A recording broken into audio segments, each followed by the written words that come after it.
নমস্কার, Bengali film reviews চ্যানেলের তরফ থেকে আপনাদের সকলকে সুস্বাগতম। আজ আমরা রিভিউ করব সুমিত সাহিল পরিচালিত ছবি মির্জার ট্রেলার নিয়ে আপনাদের সঙ্গে তন্ময়। একটাই কথা প্রথমে বলতে হয় যে অনেকদিন বাদে দক্ষিণী ছবির যে স্টাইলাইজেশন সেটা কিন্তু বাংলা ইন্ডাস্ট্রিতে আমরা দেখতে পাচ্ছি। এই জন্যই হয়তো বলে যে সবুরে মেও ফলে, কারণ আমরা জানি এই মির্জা ছবিটি অনেকদিন আগে থেকে কিন্তু তৈয়ারি চলছে, শেষ পর্যন্ত ঈদে রিলিজ হতে চলেছে। কিন্তু এতদিন যে সময় নেওয়া হয়েছে, সেই সময় নেওয়ার ফলে যেভাবে ছবিটিকে বানানো হয়েছে সেটা মানুষকে একটা অন্যরকম জগতে নিয়ে যাবে, এটা কিন্তু একদম স্বাভাবিক। কারণ অনেকদিন বাংলা ইন্ডাস্ট্রিতে কিন্তু আমরা এই ধরনের একটা ক্রাইম অ্যাকশন ড্রামা কিন্তু দেখিনি, যেখানে এই ছবির মধ্যে ভরপুর অ্যাকশন রয়েছে এবং সেই অ্যাকশনগুলো যেভাবে স্টাইল করা হয়েছে, যেভাবে স্টাইলাইজেশন করা হয়েছে এই ছবিটিতে অ্যাকশনগুলোকে, সেটা কিন্তু দুর্ধর্ষ। অর্থাৎ বাংলা ছবির ক্ষেত্রে এটা একটা অনবদ্য অ্যাকশন ড্রামা হতে চলেছে বলে আমার মনে হচ্ছে। প্রথমেই যদি এই ছবির আমি স্ক্রিপ্টের কথা বলি, সেটা কিন্তু অনবদ্য বলতে হয়। কারণ হচ্ছে এই ছবির মধ্যে বেশ কিছু পাঞ্চ লাইন রাখা হয়েছে, যে পাঞ্চ লাইনগুলো মনেই হচ্ছে না যে বাংলা ভাষায় এই ধরনের কোন রকম পাঞ্চ লাইন রাখা যেতে পারে। আমরা বিভিন্ন ভাষায়, অন্য অন্য ভাষায়, দক্ষিণী ভাষায় বা আমরা হিন্দি ভাষায় এই ধরনের অনেক ডায়লগ দেখেছি, যে ভাষাটা কিন্তু এই ধরনের ডায়লগগুলোকে ক্যারি করে, যেটাকে শুনতে ভালো লাগে। বাংলায় আমাদের মনে হয় যেন রোম্যান্টিক কোনো গল্প হলেই বেশি ভালো লাগে, কিন্তু না, বাংলাও যে এরকম একটা অ্যাকশন ঘরানার কোনো ড্রামা তৈরি করা যেতে পারে, সেটা এই ছবিটি না দেখলে বোঝা যাবে না। এই ছবিটির স্পিচ অসাধারণ, কারণ স্পিচে কিছু কিছু জায়গায় আমরা দেখছি কবিতার ফরমেশনে কিছু কিছু জিনিস বলা হয়েছে, যেটা আমাদের মধ্যে কিন্তু অন্যরকম একটা ফিলিং সৃষ্টি করছে। শুধু তাই নয়, এই ছবির মধ্যে যে ক্যারেক্টারাইজেশন গুলো করা হয়েছে, এখানে অঙ্কুশকে কিন্তু ফ্যাবুলাস লাগছে এবং তার চেয়েও ভালো লাগছে কৌশিক গাঙ্গুলিকে। আমরা অনেকদিন বাদে এরকম একটা ভিলেন পেলাম। কৌশিক গাঙ্গুলি বিভিন্ন ডাইমেনশনে কিন্তু কাজ করেছে, কিন্তু এরকম জনরায় কাজ কৌশিক গাঙ্গুলির যেন প্রথম, এবং এই কাজে তিনি ফাটিয়ে দিয়েছেন। তার যেভাবে তার লুকস ডিজাইন করা হয়েছে, যেভাবে তার ডায়লগ ডেলিভারি করা হচ্ছে, সেটা কিন্তু একেবারে দক্ষিণী ছবির কথা আমাদের মনে করাচ্ছে। কিন্তু বারবার বলছি, কারণ দক্ষিণী ছবি মানেই আমরা কিন্তু জানি অ্যাকশন ঘরানার কিছু ছবি। তো অ্যাকশন ঘরানার ওই ধরনের পাঞ্চ লাইন, ওই ধরনের স্টাইলাইজেশন কিন্তু বাংলায় আমরা খুব একটা দেখিনি, সেটা কিন্তু এই ছবির মধ্যে আমরা দেখতে পাচ্ছি। শুধু তাই নয়, এই ছবির যদি টেকনিক্যাল পার্টের কথা বলি, টেকনিক্যাল পার্ট নিয়েও কোনো কথা বলা হবে না, কারণ ডিওপির কাজ অসাধারণ। যেভাবে অ্যাঙ্গেলগুলোকে ধরা হয়েছে, প্রত্যেকটি সিকোয়েন্সগুলোকে যেভাবে ক্যামেরাগুলোকে প্যান করে নিয়ে যাওয়া হয়েছে, যেভাবে এই পুরো অ্যাঙ্গেলগুলোকে ধরে একটা অন্যরকম সাসপেন্স, অন্যরকম একটা থ্রিলার সৃষ্টি করা হয়েছে এই পুরো ছবিটির মধ্যে, সেটা কিন্তু অনবদ্য।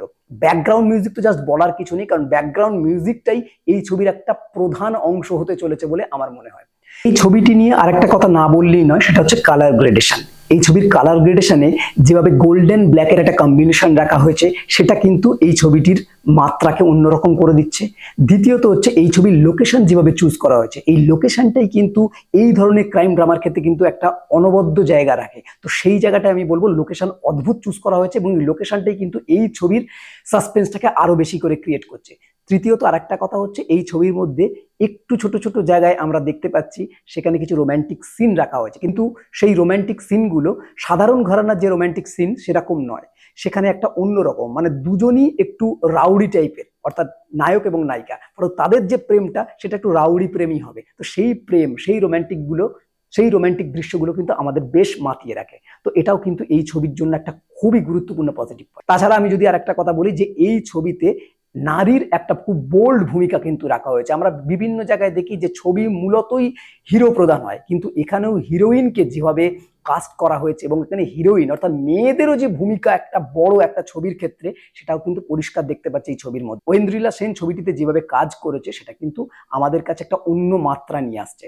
ফলত ওভারঅল যদি আমি সমস্ত দিক দিয়ে দেখি, তাহলে এই ছবিটি বাংলা সিনেমার জগতে একটা আলোড়ন সৃষ্টি করতে চলেছে, এবং এই ছবিটি বাংলা সিনেমা এই ধারায় একটা অন্যরকম মান নিয়ে আসতে চলেছে। তো আপাতত ট্রেলার যেটা আমরা দেখলাম, ট্রেলার কিন্তু অসাধারণ আমাদের লাগলো, এবং ট্রেলারের মধ্যে দিয়ে একটা জায়গায় আমরা দেখলাম কিছু কিছু গান ব্যবহার করে, যেটা পুরনো গান, যেমন গা ছমছম কি হয় কি হয়, এই একটা গানের একটা সিকোয়েন্স আমরা দেখতে পেলাম, যেটা কিন্তু এই ছবির যে ব্যাকগ্রাউন্ড মিউজিক সেটাকে কিন্তু আরো বেশি হাইলাইট করে দিচ্ছে। এই ছবির যে সেন্টিমেন্ট সেটাকে কিন্তু আরো এক্সপ্লোর করে দিচ্ছে। ফলত এই ছবিটি হলে বড় পর্দায় দেখতে কি ধরনের হতে পারে, মানুষের মধ্যে এই ছবিটি কি ধরনের ইম্প্যাক্ট ফেলতে পারে, সেটা ট্রেলার দেখি আমরা বুঝতে পারছি। আমরা টিজারেই খানিক অনুমান করেছিলাম, ট্রেলারে সেটা আরো বেশি করে এক্সপ্লোর হলো। এবার ছবি দেখার জন্য আমরা সকলেই উৎসাহ নিয়ে বসে আছি। এমনি মির্জা ছবিটির জন্য আমাদের একটা উৎসাহ ছিল, ট্রেলার টিজার দেখার পর উৎসাহ 4 গুণ বেড়ে গেল। ফলত এবার ছবিটি হলে আসার পর্যন্ত আমাদের ওয়েট করতে হবে এবং হলে দেখার পর ছবিটি কেমন লাগলো সেটা আগে আপনারা আমাদের কমেন্ট করে জানাবেন। এরপর তো আমরা তো আপনাদের জানাবোই। তো এই হলো ওভারঅল রিভিউ। এরকম আরো নতুন নতুন রিভিউ জানতে বেঙ্গলি ফিল্ম রিভিউ দেখতে থাকুন। আপনাদের গুরুত্বপূর্ণ মতামত আমাদের কমেন্ট বক্সে অবশ্যই জানাবেন। বেঙ্গলি ফিল্ম রিভিউ সোশ্যাল মিডিয়াতে সব জায়গায় অ্যাভেলেবেল আছে, আপনারা সেখানে আমাদের ফলো করতে পারেন। বাংলা সিনেমাকে এগিয়ে রাখুন, বাংলা সিনেমার পাশে থাকুন। Thanks for watching.